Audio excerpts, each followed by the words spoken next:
This is Alia Faraj Johnson sitting in for Ron Sachs. Political insiders in both parties believe Governor Charlie Crist is expected to run for the U.S. Senate, triggering a political sweepstakes for every statewide political job.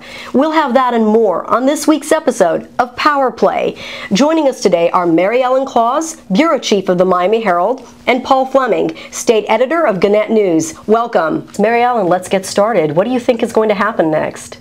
Well, with the governor in this race, I really think we can say it's the equivalent of Hurricane Charlie. I mean, he is going to tear through the political establishment and set everything all. We're going to have a domino with just about everyone on the Florida cabinet now running for another office, running for governor, and it will be the same dominoes. We're going to see state senators running for some of the cabinet positions. It's going to be a very interesting political season.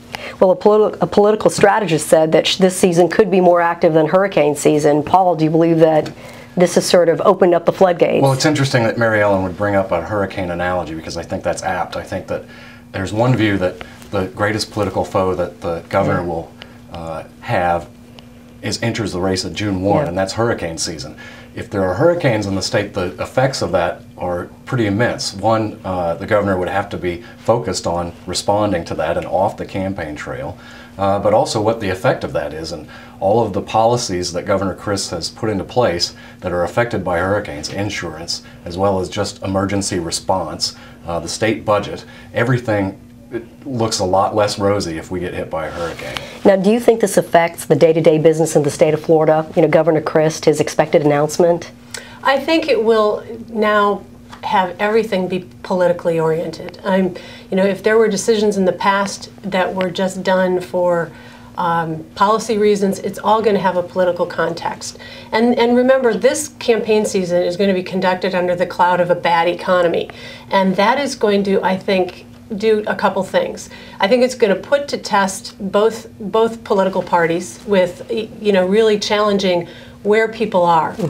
Is it ideology? Is it, you know, just pragmatic bottom line? Who is best going to help my bottom line? But the other thing is that we are really going to see, I think, the electorate challenge these guys on what are you going to do to help me?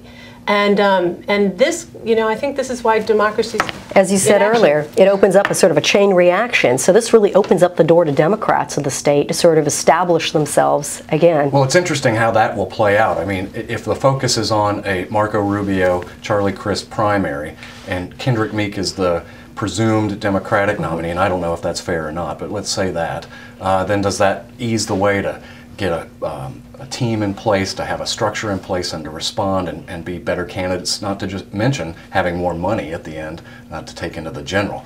But it's a good reminder to us, Mary Ellen, I think it's always all politics. And even though we might not think so 6 weeks ago, 6 months ago, those are political, every decision is a political decision. Now it'll just be more transparent. Interesting that you said that, talking about all politics. Let's look at the cabinet meeting, the next cabinet meeting. Almost every member has announced or is interested or has shown an interest in running for state office, for higher office. Right, and 3 of them will be running for the job of the one that's going to leave.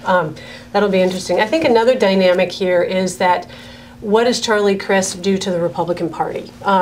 We've got Charlie Crist, a fundraising magnet. He cannot raise money for the party any longer if he runs for U.S. Senate. The federal fundraising guidelines prohibit that. So what does that do? And so that sets open this, you know, tug of war among all the GOP contenders as well for money. It's going to be tough. But how about we talk about politics, what about as a citizen of the state? And let's focus on policy rather than what it's going to do for your run for governor, for your run for an empty now attorney general seat.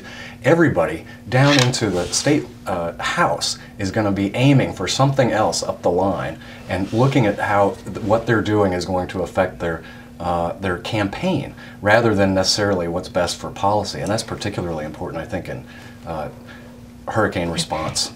It'll be an interesting 2 years. It'll be interesting to watch your coverage of all of these, you know, soon-to-be candidates. It's going to be an incredibly busy non-presidential election year. Absolutely. And now, Power Play of the Week. Well, I think it's undoubtedly Charlie Crist who is setting off the political dominoes. I mean, there's no way around that. Paul? But in anticipation of that, I would say the power play goes to the Florida legislature, who did largely what it wanted and did not give Governor Crist much of what he wanted, because he's in large part irrelevant to their process at this point. All right, with that, thank you, Mary Ellen, and thank you, Paul, for joining us today. And to you, our viewers, thank you for watching Power Play. For all the latest on your political news, please visit safeyreview.com.